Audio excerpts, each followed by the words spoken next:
Morning, everyone. I don't have a lot of time this morning, so I'm going to try and get through this quick, so I apologize if I'm fast. Okay. Prime Minister Justin Trudeau wants answers from China, says CTV News, and other countries on early days of COVID-19. Prime Minister Justin Trudeau says there are many questions for countries, particularly China, around the origins of COVID-19 and how they reacted in the early days of the pandemic. At the same time, Trudeau told a daily news briefing, the spread of the virus requires a global, coordinated response. Okay. It's really interesting coming from Justin Trudeau because we're not coordinating with anybody but China. We're certainly ignoring the United States or pretending we're better than them while our long-term care facilities are ravaged by this thing. And I think that it's really interesting that the push for globalism among this crisis that was caused by globalism, right? Like, oh, planes and everybody moving and oh my goodness, we can't do any of the usual commerce that we do because of globalism and the impact and contagion level of this virus. So I think that it is almost, it's the inversion of reality, right? It's the saying words that mean one thing but mean something else, right? Oh, we need a global coordinated response. Coordinated, while I sit here and just blow hundreds of billions of dollars, right? They've spent $250 billion. The operating budget for last year for everything for the federal budget was $338 billion. How, right? How are we going to pay for this? This is just crazy. Back to this. He emphasized that countries are supporting one another and moving forward during a difficult time. Trudeau was responding to a question about a Globe and Mail newspaper story that quoted Canada's ambassador to Beijing, Dominic Barton, as saying China is alienating foreign countries and injuring its goodwill abroad as its diplomats have adopted a heavy-handed approach around the world. The story said Barton is also backing a rigorous review of the World Health Organization and the spread of the novel coronavirus once the worst of the pandemic is over. The administration of U.S. President Donald Trump has accused the UN agency of covering up early aspects of the outbreak and said China initially withheld information about it from the organization. This paragraph I found very strange. More recently, Trump and his supporters have put forward an unproven theory that an infectious disease laboratory in Wuhan, China, was the source of the pandemic. Not Trump and his supporters, Trump and his intelligence team. Like, there's a big difference. Like CDC, FDA, these people, like these are, it is a big deal when they say it looks like the most likely way this got into the public was an escape from this lab. So it's really, really weird to have CTV, editorializing in this way, right? Like it's exactly what I've been talking about for months, if not years. Back to this. The information warfare, the push of making you believe something that is not necessarily true, right? Trump and his supporters. Yeah. Like the intelligence community and the health community and a lot of people who've been looking at this and are very intelligent, much, much smarter than me saying this and just weird. Trying to lump those people, Trump and his supporters, unproven theory, infectious disease. I mean, come on, really? Wow. Back to this. China's envoy in Ottawa, Kong Piu, excuse me if I got that wrong, recently told the Canadian press that while the United States is smearing his country over COVID-19, the People's Republic appreciates Canada's cool-headed cooperation on battling the pandemic. Yeah, you want us to roll up our sleeves and test your vaccine for you too? Here's something that's just crazy, and I was gonna buy a Blacklock's Reporter subscription, and then I didn't. But I think this is interesting to note. Government lost track of deficit. Cabinet has spent so much so quickly that the Parliamentary Budget Office yesterday said it doesn't know what the deficit is. These days, a week can feel like a month, Budget Officer Yves Giroux told the Commons Finance Committee. Okay, and the rest is in the Blacklock's Reporter. You've got to be a registered person to read that, and I'm not. So, but I think that, my goodness, that is indicative of how we should not be dealing with this crisis. Here is Bill Morneau, and he says the Liberal government's not thinking about raising taxes right now. We're not thinking about that. This is May 13th. Because they already raised taxes, right? On April 1st, automatic things happen, and the Liberals did nothing to stop these automatic increases, right? They just went right along with it. It's going to happen on April 1st, and it had happened. So they increased the carbon tax on April 1st, despite the coronavirus economic crunch. They also increased the excise duty on alcohol, right?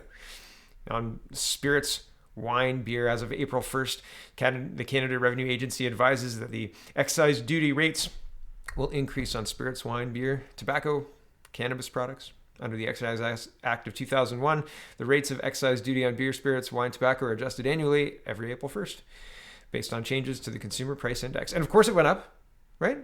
What do you expect? But the liberals aren't planning on raising taxes right now directly on you. They're just going to allow the prices of food to skyrocket, the prices of rent to skyrocket, the prices of energy and gas. Well, gas is pretty cheap, right? But the prices of energy to skyrocket and to continue to be very expensive. What does it matter? They're not going to raise taxes. Vote them back in. Majority. Here is a CTV News article. First Nations government to sign agreement reached during pipeline protests. This is with the Hereditary Chiefs. I think this is insanity. This is a wild play by the government, and I think that I don't know that it's going to stand up. It's probably going to be challenged. But the elected chiefs had a deal with the pipeline people, and the pipeline people. This agreement doesn't do anything to resolve that. This agreement puts the elected chiefs on the sidelines. It didn't talk to them, and now they're signing it. Yay! Freedom. I mean, I say that, and it's not true, is it? But it's interesting that the government is so willing to negotiate with people who used railroad track protests, shutting down commerce, people lighting fires on tracks in the name of these people, and they used that to their advantage. And the non-hereditary chiefs, the elected chiefs, are trying to use the correct legal means. And do you want to know how well that's working out for them? Well, it's working out about as well as you'd expect. It's not, right? So, I mean, here the government's going to be signing the agreement, right? Yay! So, crazy. Here is MPs pass emergency bill giving dairy sector more funds to store excess product. Yes, I mean, we have supply management. It was a hot button issue in 2019 because it costs money and it reduces competition and all sorts of other things. And farmers are dumping milk because the restaurants aren't needing the milk at this point in time because people aren't going out to restaurants and so on and so forth. So to keep the prices high and not to overload the markets with extra milk and extra eggs and other things, the dairy cartels have them dump product, right? But now they're going to have more money to store excess product. So they don't have to dump it, we'll just store it. Right. I mean, wouldn't it be nice to have a lobby that buys up politicians on both sides of the aisle? Wouldn't it be lovely? Wouldn't it be great to just, tell the politicians what you want them to say and then they say that, right? Just like a good puppet, right? A marionette, right? I wonder how much money that costs. More money than I've got. Global News is reporting the final report or final story for this morning, and I am quick. Wow. Okay, so I can do a fast show. Wow. Global News is reporting Canadian mayors may have unwittingly been the targets of a Chinese influence campaign. How many people? So the deep pockets of the CCP, the deep pockets of the Chinese GDP, the ability of the Chinese to fund influence campaigns abroad is well known, but there's also like the UN that does the same thing. The UN is in multiple mayors' back pocket. No, maybe that's not the right analogy. Has been courting a lot of mayors. Even in Guelph, the UN sustainability things are all over our city hall policies and all sorts of other stuff. And I bet that in your city as well, have a look, because they target cities of a specific size. Guelph is 100,000 or so, a bit more now, maybe 150. And they use that to, well, the UN to push their sustainability goals, and the Chinese to sanitize their well, I'll let the article tell you what the Chinese do with their ill-gotten propaganda subjects, right? The mayors become propaganda subjects, and they become useful idiots because they don't even realize what they're doing, right? They went to China and it was a lovely time, and the Chinese were so nice and blah, blah, blah. It's propaganda, everyone. Wake up. Right, back to this. Okay, here's the article. When a group of 7 Vancouver area mayors landed in Beijing in April 2007, they believed they were in China to study eco-friendly developments and build trade ties for British Columbia. But an investigation by Global News raises questions about whether the Canadian mayors were unwittingly drawn into an influence campaign aimed at improving perceptions of China and reducing criticisms of human rights abuses. Right, so if you have somebody who has met people and I know those guys, they wouldn't do that. Like it must be wrong, then you're going to have a powerful ally in a position of power in the West, right? And if you have multiple, well, that's even better. So this model is being used. It's being used expertly. It's being used well by different groups for different means or different ends. And you have to wonder what makes us so susceptible to this. Why are we so trusting? Why are we so blindly willing to trust our press, blindly willing to trust the benevolent Chinese people who have invited us over, blindly willing to trust the United Nations that they have our best interests in mind, and they're not after our resources or our manpower or our other things that make us who we are, make us valuable to our government. Right? You've heard Justin Trudeau say often, our people are our most valuable resource, right? So isn't that interesting? Why are we so easy to influence? Why are we so trusting? Why do we put so much trust into these things that are turning out to be much different than what they expected, right? Both the mayors from the UN side of things and the Chinese side of things and everything else, right? From COVID-19 to the lockdown to everything else, right?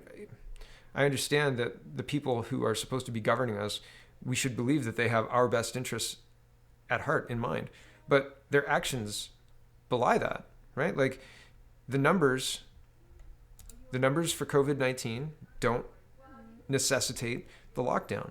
The numbers of people who are being impacted across Canada are largely 80% in the long-term care homes, right? We can protect that population. We can do something about that. We can effectively manage that.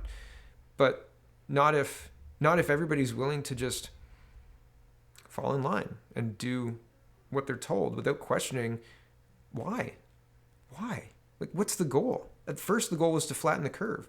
Now the goal is to find a vaccine and a cure. We're still waiting for a MERS vaccine and a SARS vaccine 20 years later, 18, 17 years later, right? It seems insane. Oop, I'm being my office is being entered. So I said I have to go, so I have to go. Thanks for watching, everybody. Check out CanadaPoly.com, check out CanadaReport.co, and speakingmoistly.co, and have a wonderful, wonderful